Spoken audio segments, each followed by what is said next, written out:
From the Detroit Free Press, I'm Robin Chan with today's Voice Briefing. It's Wednesday, March 5th, 2025.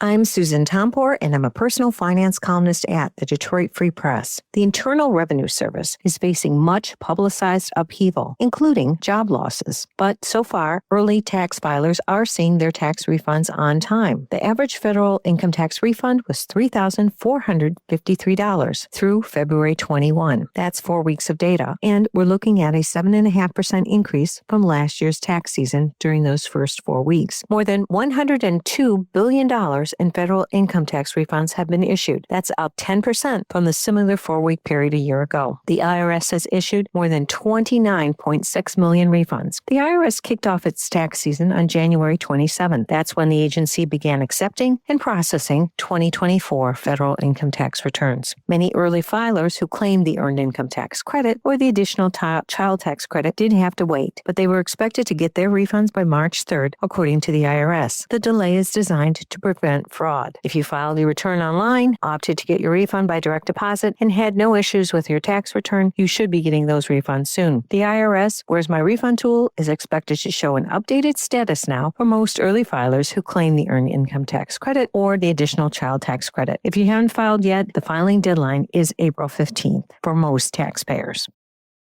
This is Christina Hall with the Detroit Free Press. The mother of 2 children killed when a Monroe County woman drove through the wall of the Swan Boat Club described the moment she learned her children were dead and a third was seriously hurt as she lay seriously injured in her own hospital bed. Mariah Dodds testified in Monroe County Circuit Court on Tuesday that she heard her sister crying next to her and asked why she was in a hospital room. She learned there had been an accident and wondered how, as she recalled being in a building, then began worrying about where her kids were. That's when she was told her one son was flown by medical helicopter to a hospital and her 2 other children, Zane Phillips 4 and Alana Phillips 8, quote, were no longer there, end quote. She said through tears on the witness stand. Emotions flowed in the courtroom as photographs were shown on a large screen of the 2 young children, both of whom died in the April 20th crash at a birthday party for Dodd's godson at the boat club in Newport, about 30 miles south of Detroit. Onlookers in the audience wept, dabbing tissues to their faces and sniffling during a long pause. Marshala Chidester, 67, who is charged in the deaths and with injuring numerous others, stared at the large screen near her as what appeared to be school photos of the 2 children were displayed. She wiped her face with a tissue. When Chidester's attorney stepped up to a podium to cross-examine Dodds, he paused and appeared to become emotional. Chidester is charged with 2 counts of second-degree murder, 2 counts of operating while intoxicated causing death, and 5 counts of operating while intoxicated causing serious injury. Her defense is expected to argue that a medical condition contributed to the crash.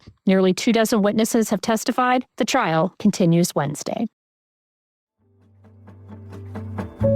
Find more from the Detroit Free Press on freep.com. That's FREEP.com.